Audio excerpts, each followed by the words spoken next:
Maintenant, j'aimerais qu'on parle rapidement des nouveautés liées à Ultra. Parce que je sais pas si vous aviez fait attention, mais on avait une belle roadmap qui était sortie. Et là, on arrive sur la fin du deuxième trimestre 2023. Enfin, ce sera fin juin, la fin du deuxième trimestre. Mais il y a pas mal de trucs qui sont pas encore sortis, notamment la refonte du client, la refonte de la tokenomics. Ça va arriver.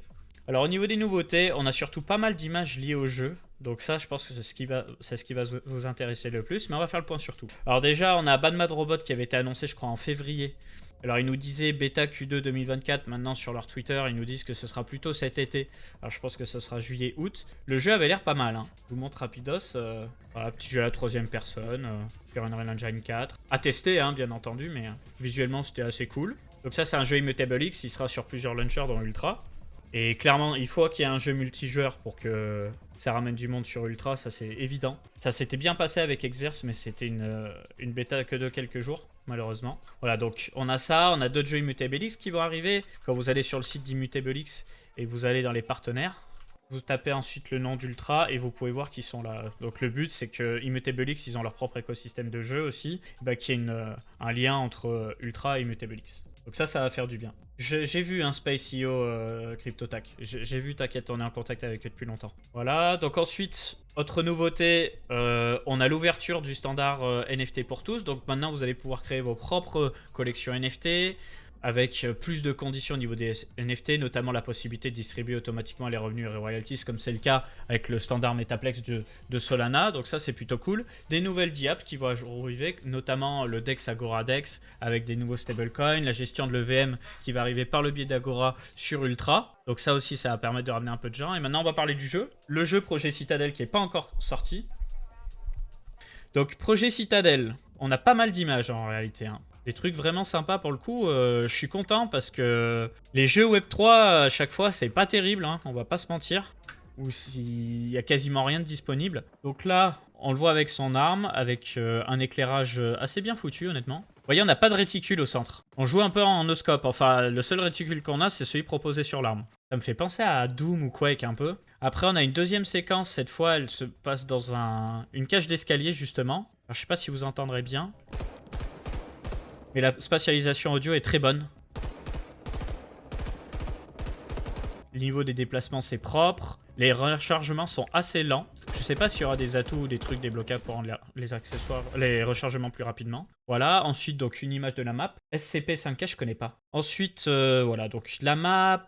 On a des images de l'interface aussi. Donc au niveau de l'interface, comme sur pas mal d'extraction shooters, on peut voir où se placent les dégâts sur les différentes parties du corps. Donc vous voyez, on a ça doit être une jauge d'énergie, on a une jauge de soins, et après on a de la vie en général en fonction des parties du corps.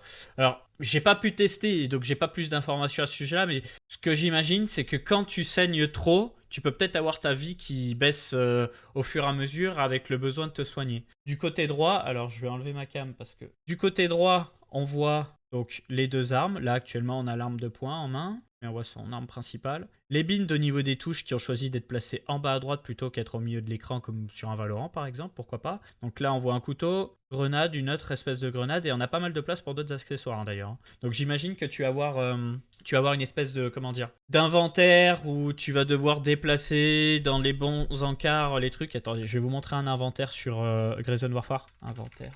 Voilà, là c'est parfait. Je n'ai pas vu, hein, je n'ai pas encore eu accès au jeu, mais je pense que ça va être un peu dans le même style où tu vois, tu as des espaces limités, donc une grenade ça prend que 1, une arme ça prend 10, un chargeur ça prend 2, etc. Et c'est à toi du coup, en fonction de ton inventaire, de disposer après dans tes différents endroits pour les équipements, ce que tu veux, et les trucs sur lesquels tu veux binder tes touches aussi. Donc après, en fonction de ton style de jeu, tu t'adaptes un peu comme dans Fortnite, hein, d'une certaine façon aussi. Mais c'est vrai que moi, j'ai pas fait beaucoup d'extraction shooter, et là, je pense qu'on est sur un mélange un peu arcade entre de l'extraction shooter et ce qu'on a l'habitude de voir sur du Call of Duty. Là, on peut voir aussi quand il ramasse son arme. D'ailleurs, il met pas 10 heures à ramasser son arme. Une animation pour regarder l'arme. Voilà. Et c'est toujours sur cette même map qui est présentée à chaque fois. Il serait une espèce de citadelle. Donc j'imagine qu'il y aura un... D'ailleurs, on voit une espèce de cage d'ascenseur là. Donc à mon avis, tu vas avoir des endroits à l'horizontale comme ici, map type Call of Duty, tout ce qu'il y a plus classique. Et comme tout à l'heure avec la cage d'escalier, tu vas avoir aussi des moments beaucoup plus à la verticale. Mais tu n'auras pas un mélange ultra vertical et horizontal comme c'est le cas sur Titanfall et certains Call of Duty parce que ça c'est hyper relou. Moi je trouve qu'elle est bien structurée la map comme ça. Tu vois, tu as tes affrontements à l'horizontale et puis quand tu sais que tu es dans des cages d'escalier, ok, mais tu mélanges pas tout quoi. Donc voilà, pour le moment, on n'a pas de date sur quand est-ce que la bêta sera jouable pour Project Citadel, mais il y a moyen que ça arrive au 3e trimestre. Hein. Je me dis ça pourquoi? Parce que si tu prends la roadmap, on nous dit exclusive close beta access. Et j'ai posé une question tout à l'heure à Patrick qui gère le marketing d'Ultra. Il m'a dit que ce sera plutôt pour le 3e trimestre, cette partie-là, pour les dernières nouvelles.